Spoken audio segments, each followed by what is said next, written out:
I'm gonna let everybody introduce themselves.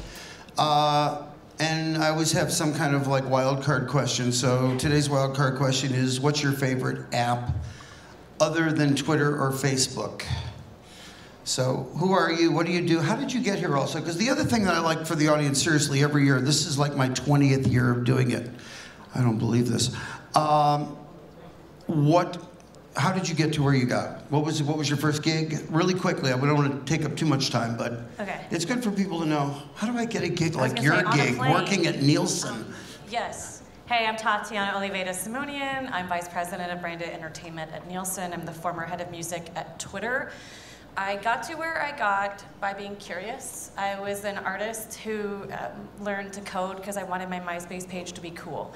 And from there, I got hired by the Smashing Pumpkins to do their social media, which led to a gig for Hot Topic Corporate, which led to a gig at Disney where I was Miley Cyrus on Facebook, which led to Twitter. You were Miley Cyrus on Facebook? On the DL, yo. Okay. And then well, everyone's gonna be cool about that. I was recruited by Twitter, and then now I'm at Nielsen because I love data. My favorite app, it's really hard to say.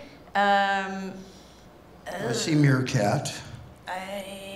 Periscope. This is nerdy. I like the Nextdoor app where neighbors gossip, and yeah, and I also like Hotel Tonight. You know D.A. Wallach, right? Yeah, I know D.A. So he's in my group on that app. This is an app in your neighborhood that turns into the Stepford Wives, in that it starts out with who knows a good carpenter, and it turns into, did you see that somebody dropped a beer can next to their car? Can somebody please put a note on their car that that's not what we do in this neighborhood? Yeah. It's turned into creepy world. On my iPad, I have but it's cool. I play keys, and on my iPad, I have some cool Korg apps that turn your iPad into like a chaos pad. So for the nerdy music people who sequence and stuff, I like that shit.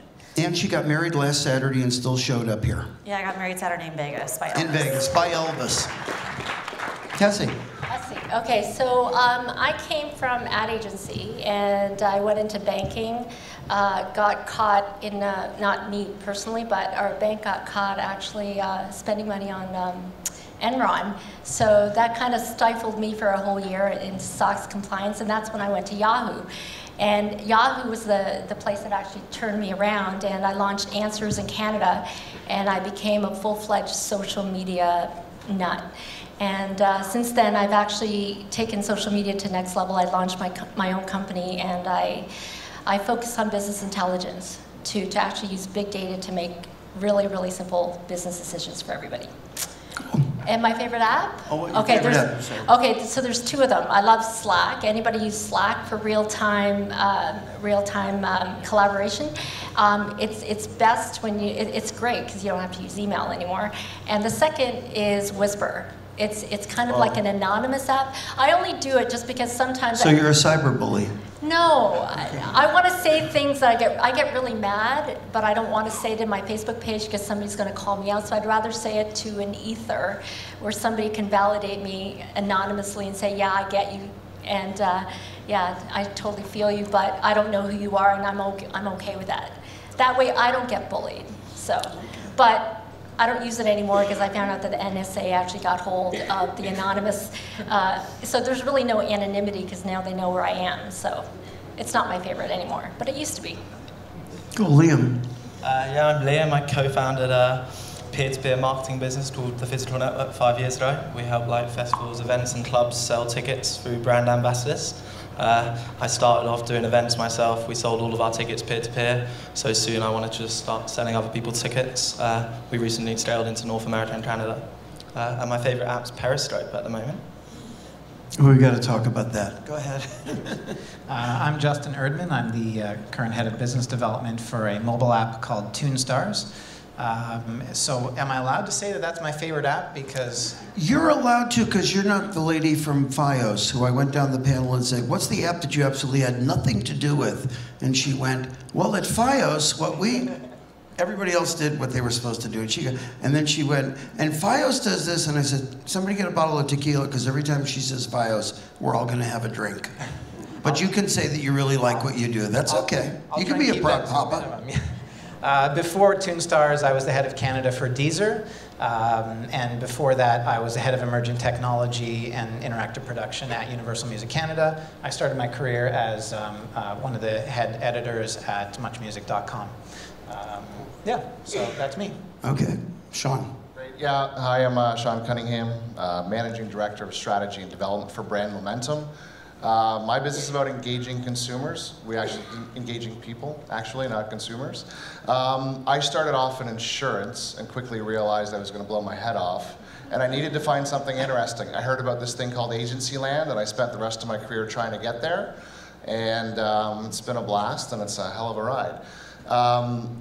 Again, music, sports, entertainment, sort of the space I work in. So one of the coolest projects was the Grey Cup 100 Train Tour. Lots of musicians, probably hundreds of musicians hired over the course of 75 days to do 150 events. So mixing sport and entertainment together for lifestyle is just really a fun place for me. I'm experimenting with Periscope. I'm a Gen Xer, so I'm a little bit behind, but being in marketing, it keeps me up on things. So Snapchat and Periscope are in the experiment phase. Oh, yeah. So, to frame the conversation, I think we talked about it on the phone when Hesse and I think Sean, you were on the call too, talking about millennials. So I did a millennials panel 5 years ago, and I had this life lesson where I said, we had a panel of millennials at this millennial conference, and I said, so on average, how much time do you guys spend a day on Second Life? And they all looked at me and went, what's Second Life? And I realized that they had a great first life. It was people like me that went on Second Life, because our first life was kind of trailing out. So we have misconceptions of what millennials do versus what mom and dad did. And the other example that I give is, does anybody know why Rock Band and Guitar Hero died? Anyone want to foster a guess? Because the Beatles agreed to let their music be used, and when mom and dad started taking the guitars away from their kids, it was over. So talk about, and whoever wants to jump in first, maybe Hesse, I'm gonna ask you to go. What are some of the misconceptions about the millennial market, and how do you target them differently than the rest of us? Actually, I was speaking about this earlier, and as a marketer, you never target homogeneously. You always target by age, you target by propensity, interest. Like even as a Gen Xer, we were never targeted as Gen Xers. We were targeted as moms, young moms, etc.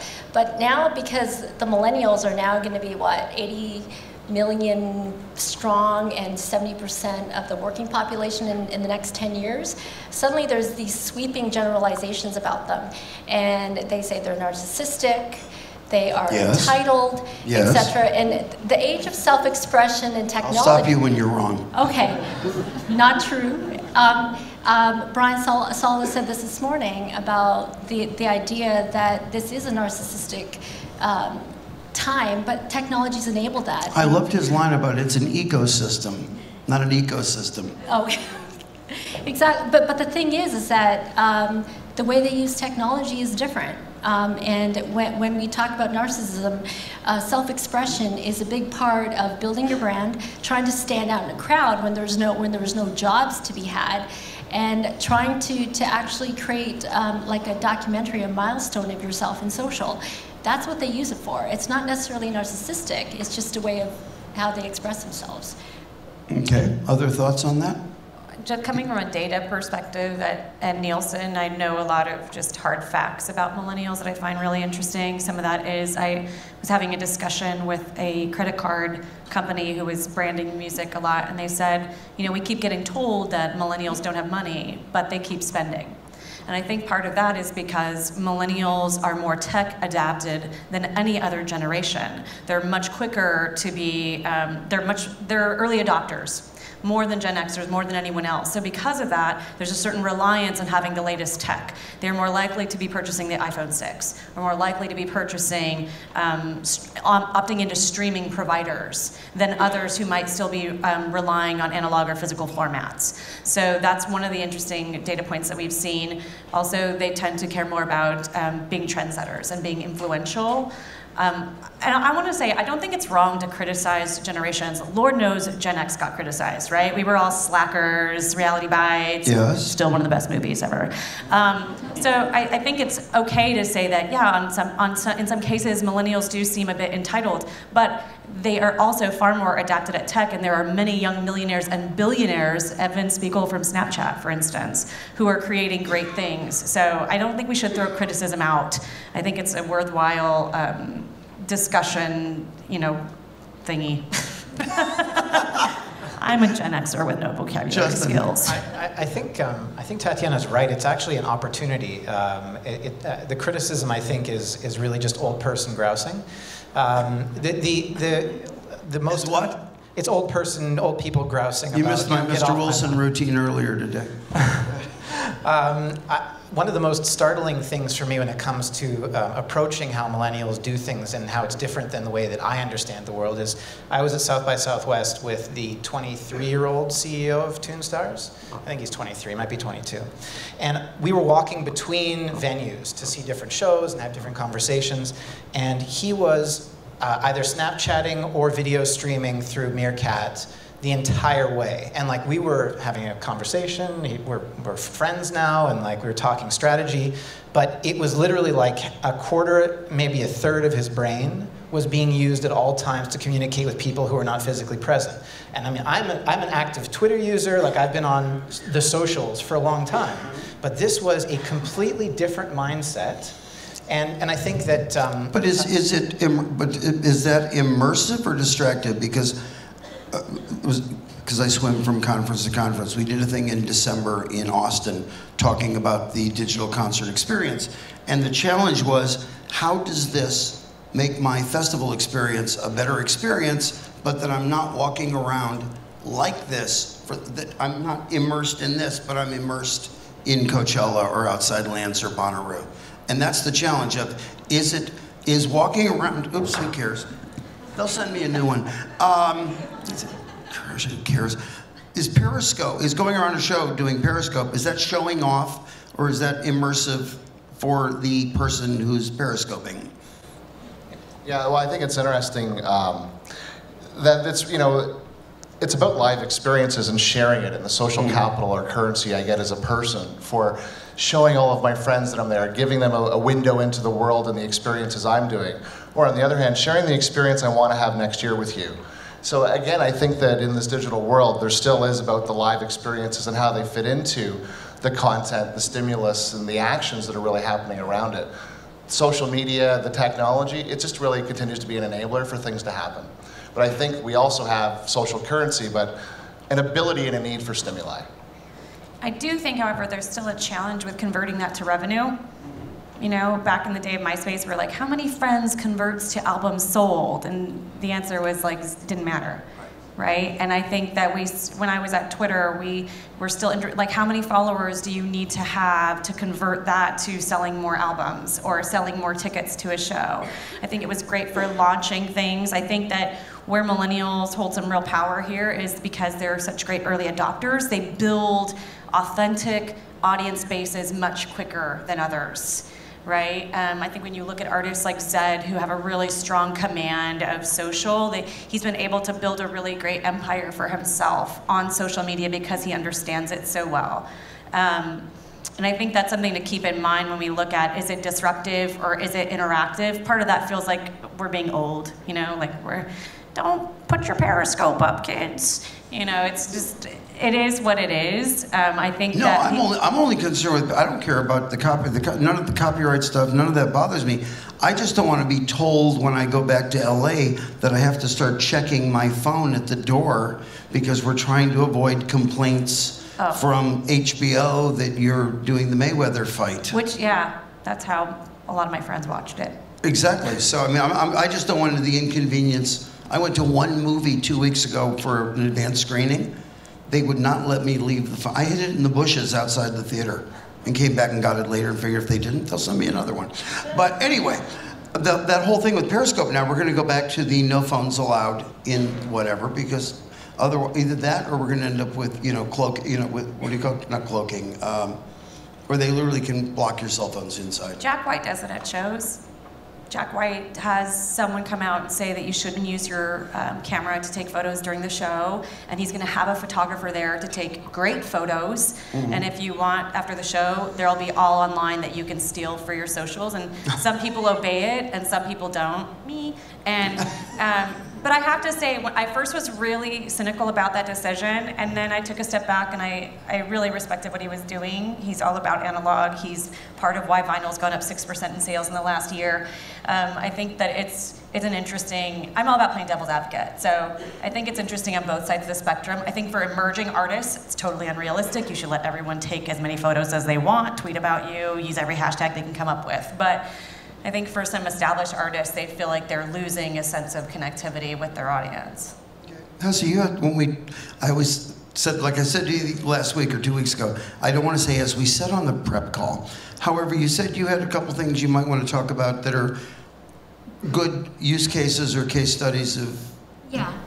So what we do is we actually run a think tank every week for millennials, because what we realize is that there's... Make love to the microphone. Sorry. There you go. There are sweeping generalizations about millennials. And so what we try to do is we try to debunk a lot of those myths.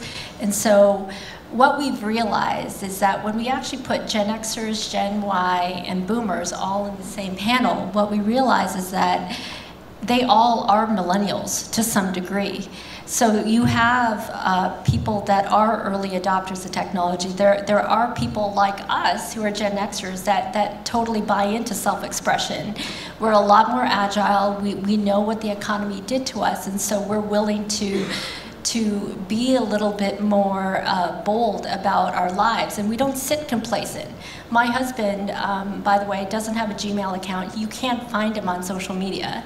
His name is Sean Jones, and there are 10 million Sean Joneses like him, but to search him, you can't find him because he's old school, and we live in the same household.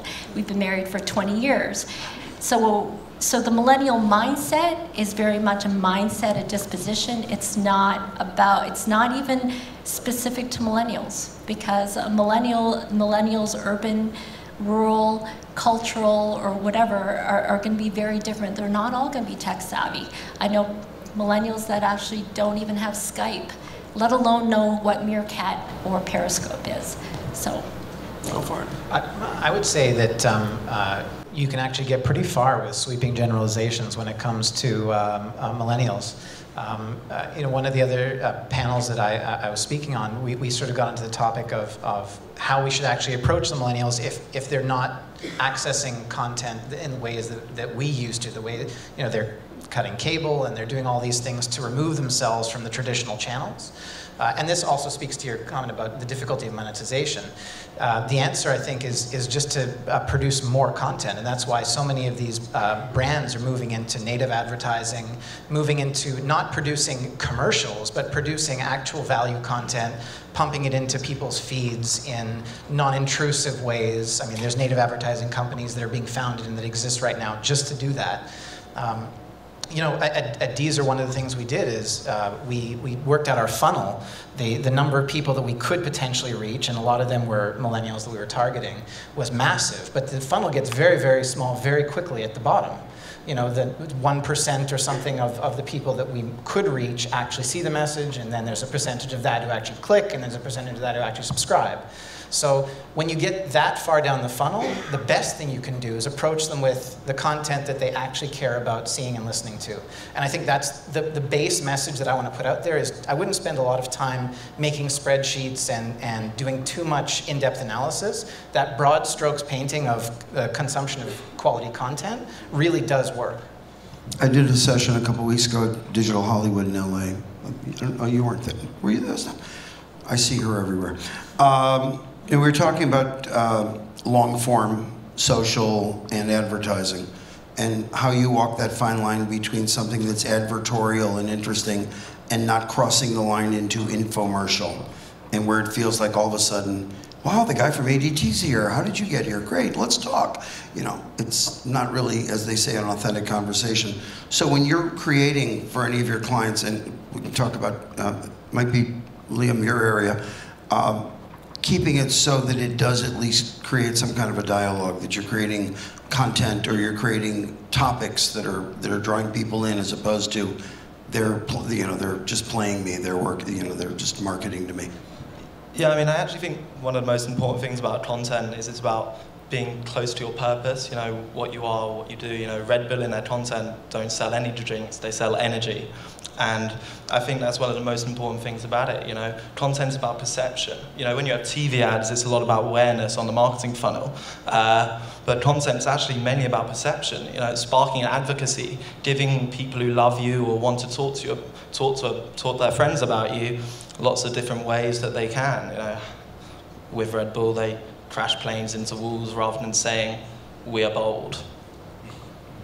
Okay. I think one of the things about reaching millennials as a content creator is that in the beginning of branded music entertainment, if we look at like the late 90s or the aughts, every brand felt the need to be egregious and put their name everywhere, and oh, be sure the hashtag has, you know, this brand in it. And what's happened, and part of what I champion through data, because data is a great neutralizer, is showing how authenticity really wins, right? If you're going to start sponsoring electronic music artists, you need to make sure that all your messaging sounds authentic. You should get someone who's a fan of that music to be messaging to that audience, instead of having a copywriter from Shia put something like, "Hey dudes, turned up for EDC, you know, Honda's here to take you to the next level." You know, anything like that doesn't really resonate. And the brands like, you know, Red Bull, 7-Up has done a great job. I think Coke does a lot in music as well. Those brands are really having a lot of success because they're letting millennials help run the marketing.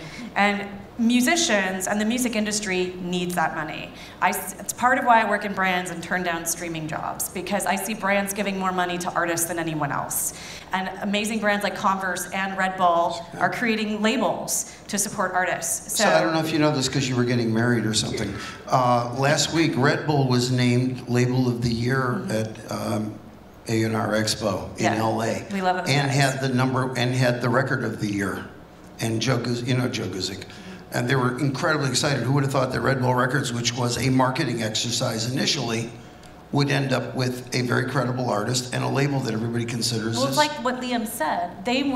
Their strategy is not, we need to sell more Red Bull. Their strategy is, we need to build our brand through authenticity, and that will make people want to buy more. Mm-hmm. And we measure their campaigns, and they're one of my clients, and I also help them with syndicated data, and I see the numbers, and it works. So that's why everyone talks about it. So let me ask this. We have all this talk about data and measurement and case studies and whatever. What is the normal size when you're looking at it? You know, I know it's not, but hopefully it's not 10 people who live in your condo complex. How big is a normal sample from which you're deriving this is what people are doing? I'll give you two quick examples. You're extrapolating. What are you basing your extrapolation on? A Gen Pop study in the US for music is generally 2,500 people split across different age groups. If we're talking about a study where people are measuring impact of products sold, Nielsen has a panel of 100,000 families that scan everything with a UPC code that comes into their house, which allowed us for clients of mine like 7-Up, a Forbes article just came out on this, for us to segment out all 7-Up purchasers, survey for EDM fanship, and look at impact on sales pre, during, and post campaign. So that's some pretty heavy hitting, powerful data. Wow. Yeah. And when you do a lot of analytics, you do analytics too, right, to a certain degree. We have people that do that. We have people that I just don't know when to ask for it. I mean, to make a really informed decision, it should be a reasonable, a reasonable cross section. So. Yeah, but I think what we also do is we take the stats, and usually we use Nielsen data, or we use Pew Research, which is fairly credible, and we actually do deep ethnography studies on each of those things. And so when we get down to, let's say, do millennials click on ads, do millennials follow celebrities, etc., we actually take probably 10 or 15 different millennials from across the country through, based on different geographies, ethnicity, etc., and we run the questions by them. And then we take the results and we resurvey them out to about 1,500 to 2,000 people to validate those results. And so from that perspective, we get a different set of, sample size. Okay. Yeah, I think we're in a time where we have to look and uncover opportunities. And for us, it starts with data. Sometimes for me, it starts with a hunch that you also want to go validate. So I think there's a number of ways to go about it. one of the things that we're doing now is to really try to marry analytics with emotional mapping to help us find insights and uncover them. And we've got some really smart people that do that and have degrees and stuff. But it's really, how do I invite them into the process? And what are some of the questions that how do I brief them to even say, oh, I want to take it this way, Sean, or no, this is about hard analytics. No, this is something a little more esoteric, Sean. We need to figure it out this way. So I always express what I want to try to get to, not necessarily having an answer, but I want to find out these things. How do we do it? So I think right now we have so many tools at our disposal. Are we using the right tools in the right way? But let's go digging. And even for us in our agency, if we get a brief that comes in, we can do a survey to 100 people within the same day to at least get us on the right track. Right now, it's not about dartboarding ideas or just people thinking in a room and just coming up with crazy stuff. It has to be founded in data, founded in insight, and then we start to build around it.